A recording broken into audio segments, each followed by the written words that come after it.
The Jem'Hadar fighter, or attack ship, was the primary vessel of the Dominion, and certainly the most numerous in the late 24th century. While eclipsed in power by their battle cruisers, the attack ships were deployed in a myriad of roles and featured several variations with differing loadouts. Primarily, they were the Dominion's enforcement and patrol craft. However, they also undertook survey, courier, and diplomatic duties. It best typifies the nature of the Dominion, however, as these ships are heavily armed, yet disposable, and designed to be aggressive. This means that when the Dominion wanted a more able science ship, they were more likely to pressure one of their subjugated member worlds into the needed role, with the use of their fighters as motivation. In real life, the vessel was designed by Jim Martin with influences from Rick Sternbach. This included some pretty unusual designs drawn from Egyptian creatures, like a scorpion-style vessel. The only brief was to make the designs unrecognisable and unlike anything at Starfleet. Eventually, a scarab-looking concept prevailed as the first Dominion vessel that Starfleet would encounter. These influences, however, would not continue in other designs, which I both appreciate and don't. It would be cool to see more vessels following this theme, but again, Earth-originating inspirations seem a little wrong for the Dominion. Gary Hutzel and Tony Minigan added more details to the concept when it was realised in 3D, like the stripes underneath looking like an insectoid abdomen. Then it was made purple, again to look different from Starfleet's, Romulans or Klingon designs. Something new. The CGI model was scaled to the size of around 150 metres long, and its actual scale is somewhat of an unresolved issue in the lore, something not unusual for Star Trek of course. The fictional origins for the Jem'Hadar Attack ship are actually unknown, and the only reference I could find in Apocrypha mentions that the Jem'Hadar Attack ship's advances were born from the myriad of technologies from within the Dominion's history as subjugators. Either way, with so much effort going into the Dominion war machine, these ships could be produced in vast quantities and loaded with technologies designed to be aggressive and undefendable against. The fighters are termed as such because they operated frequently in small attack wings when it came to battles. While powerful little vessels, they were not exactly designed to take a prolonged beating, favouring numbers, agility, and superior firepower to end a confrontation before it became a problem. To this end, they had an array of high-yield weaponry and favoured Polaron beams as standard. This is because Polaron-based weaponry was unaffected by most common shielding methods employed by many species. Even the United Federation of Planets initially fell victim to this exploit until they managed to recalibrate and adapt their shielding to resist it, which still took quite some time, and not every species has the ample R&D facilities of the UFP.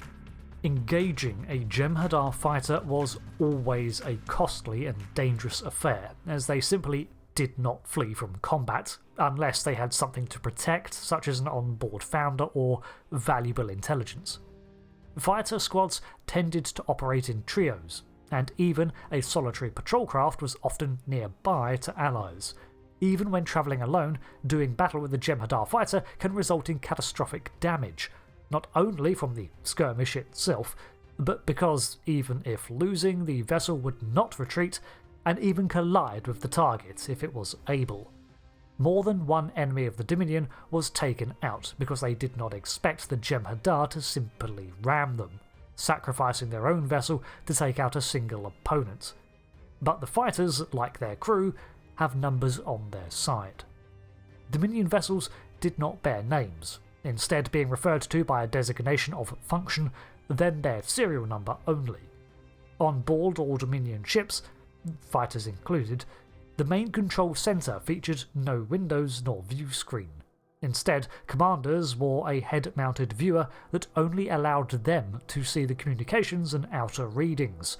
This was done to increase Jem'Hadar dependence on the Vorta in command, yet another system of control designed by the founders. It was a tiny 68.3 metres long, 70 wide, and a narrow 18.3 tall. However, it was mentioned in the shows that such a fighter was embedded 90 metres into the rock upon crashing, yet still visible in part, so there is that. Visual extrapolation puts it at closer to 95 metres long, 103 wide, and 28 tall. Either way, it was 2,450 metric tons. Its standard crew consisted of 42 Jem'Hadar, although it could run with only 12, and it carried a single Vorta commander. There were no quarters nor recreational facilities on board, with the exception of a single cabin for the Vorta commander. There was not even any seating outside of this room.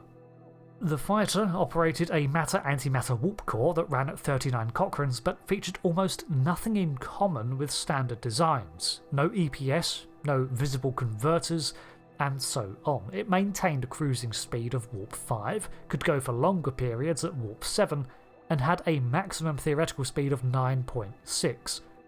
On the faster side of the Dominion fleet, it could not hold its maximum warp for as long as the fastest Starfleet vessels of the era, meaning that outrunning the Dominion was a possibility. However, they were generally persistent, so even this was not enough. They also contained a backup ion drive and were capable of atmospheric flight and just as nimble in air as in space. Their defences included thick hull plating and deflector shields, although these were not as potent as you might expect. Let me explain. Full-power Starfleet phasers with a sustained burst, or even a photon torpedo barrage, could overwhelm them and destroy an attack ship in seconds. However, the shielding was designed to repel things like tractor beams, allowing Jem'Hadar troops to beam through them and so on. Their shielding seems to operate more on a principle of deflecting a hit or simply outmanoeuvring a targeting system. Something like a Starfleet Galaxy class, catching one dead-on, however, would be sufficient to overwhelm the comparatively small but advanced shield system. The primary weapons of the attack ship were the 3 phased Polaron beams, with 1 fore and 1 aft main cannons. They were also armed with more standard disruptors for other engagements and torpedoes. Although we do not canonically know what class of torpedo these were, Star Trek Online uses quantum torpedoes as the standard loadout for these craft. Some fighters as of 2375 were also equipped with the Breen Energy Dissipator. Even though the UFP developed a counter for it, future foes might not have, so it was deemed too valuable to just leave out. Finally, the transporter systems are going to get a mention here, as they were far more advanced than Starfleet's in one aspect. They could pierce most shields. Again, until the Federation adapted, this meant that a feasible and frequent tactic of the attack ships was to simply beam across a boarding party to siege an enemy vessel from within, while the attack ship continued to fire from without. The Federation initially had a great problem in dealing with these ships, because they knew so little about them, and most of the Dominion tech ignored their shielding. After Captain Sisko captured one on Torga 4, Starbase 375 held it for a while and was able to decipher many of the problems the Federation had been having with them, creating counters for the most troubling systems of the attack ship. This severely reduced the threats that they posed, but even then, the Dominion's tenacity and refusal to submit ensured that the UFP could never take a Jem'Hadar fighter for granted. So, that covers all the lore I could dig up on the Dominion Jem'Hadar Attack Ship. The powerful little craft were fearsome and had potent advantages over most opponents, and although robust with solid shielding, they could be overwhelmed when a foe was on even footing, in which case they played dirty and held nothing back. Thanks again for watching. I've been Rick, and I'll see you later for another lore video. Until then, goodbye.